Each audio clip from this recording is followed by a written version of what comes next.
इसी शिमला को जब मैंने बोला कि मुझे वो कैंसर हॉस्पिटल में चाय बांटनी है तो आप मुझे एक जगह दे दीजिए, तो कहते अच्छा एप्लीकेशन लाओ। तो मैंने कैंसर के स्पेलिंग CANSER लिख दिया। तो कहते तेरे को तो कैंसर के स्पेलिंग भी लिखने नहीं आते। मैंने कहा सर आप उस पर मत जाइए, भावनाओं पे जाइए कि मैं करना क्या चाहता हूं।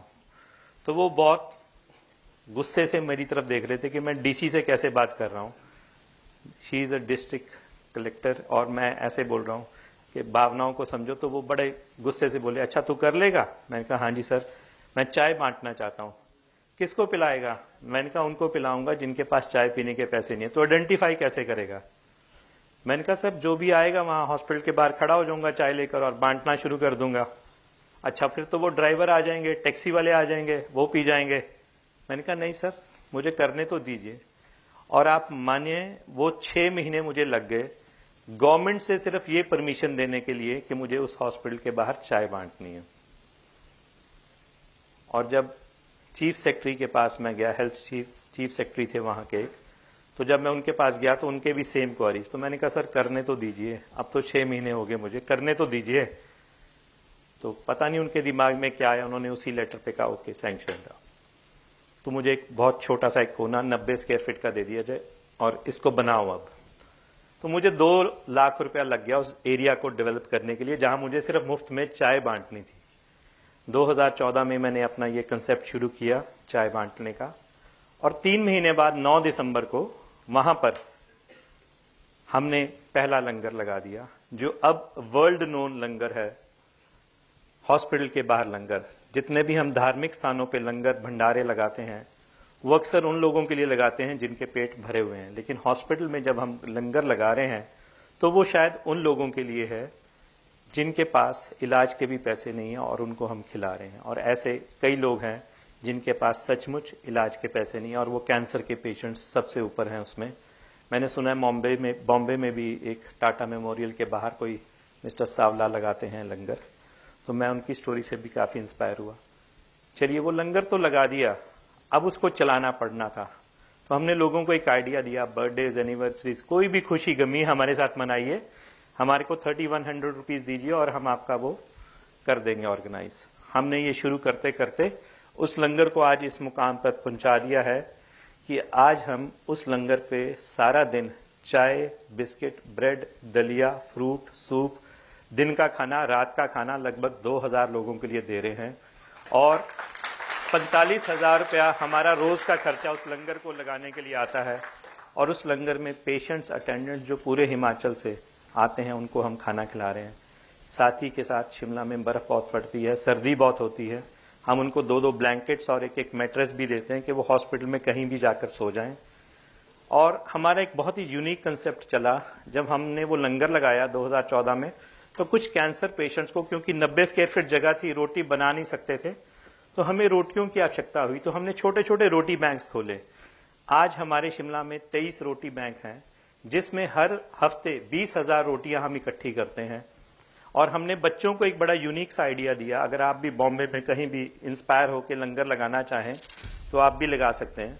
जितने भी स्कूल हैं उन बच्चों को बोलिए अपने लंच के साथ सिर्फ एक रोटी लेकर आए और अपनी एक कलेक्शन टीम बना लीजिए।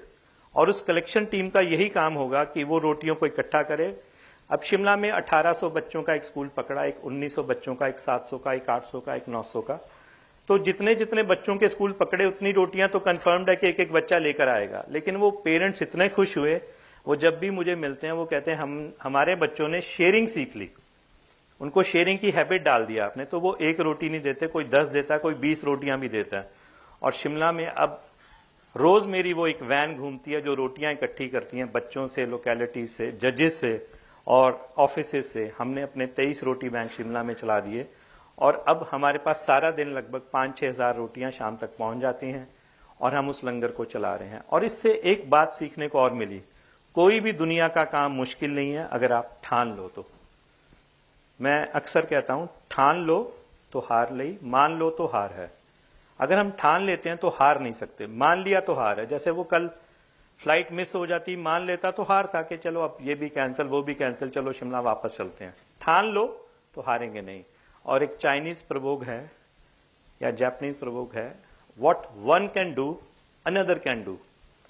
अगर मैं कर सकता हूं तो आप भी कर सकते हैं। लेकिन हम कई लोग ऐसा मानते हैं इंडियन कंसेप्ट में कि व्हाट, अगर ये नहीं कर सकता तो if he can't do how can I do, something like that. I just forgot what to say about it, कि जब ये नहीं कर सकता तो मैं कैसे करूं। लेकिन हमें अपने आप को हमेशा पॉजिटिव रखना है। पॉजिटिव इन द सेंस आगे बढ़ते रहना है, अपनी सोच को हमेशा पॉजिटिव रखना है, अपने भगवान अपने इष्ट को हमेशा मानते रहिए। आप जिसको भी मान रहे हैं उसके आगे प्रार्थना कीजिए। लेकिन ये सो कॉल्ड जितने हमने लिविंग धर्म गुरुज बना लिए हैं, ये हमें कहीं और ही लेकर जा रहे हैं, ये हमें अपने रास्ते से भटका रहे हैं। हम इनका रास्ता छोड़ें, अपने भगवान के साथ जुड़ें, और अगर अपने भगवान के साथ जुड़ते हैं, उसके आगे अरदास करते हैं, प्रार्थना करते हैं, तो मेरा ये मानना है कि कोई भी काम मुश्किल नहीं है। अब वो रोटी बैंक्स का इतना बड़ा फायदा हो गया कि अब वो बच्चे स्कूल प्रिंसिपल्स मुझे कह रहे हैं कि अब आप ना इन बच्चों को रेंडमली उस लंगर में भी ले जाओ, इनको दिखाओ what is the real pain. And every week, so many convent, big schools of Shimla are coming to that langar to see the real pain. They are doing the seva, they are doing the charity. And so many kids, after seeing my videos on the YouTube, on Google, typing my name, Sarabjit Singh Bobby, and are asking me that they want to drive the funeral van. So many children are saying कि हम भी चलाना चाहते हैं, आप हमें भी मौका दीजिए। मैंने कहा बच्चे डर नहीं लगेगा? कहते जब आपका कुछ नहीं हुआ तो हमारा क्या होगा, हमें भी भूत नहीं खाएगा।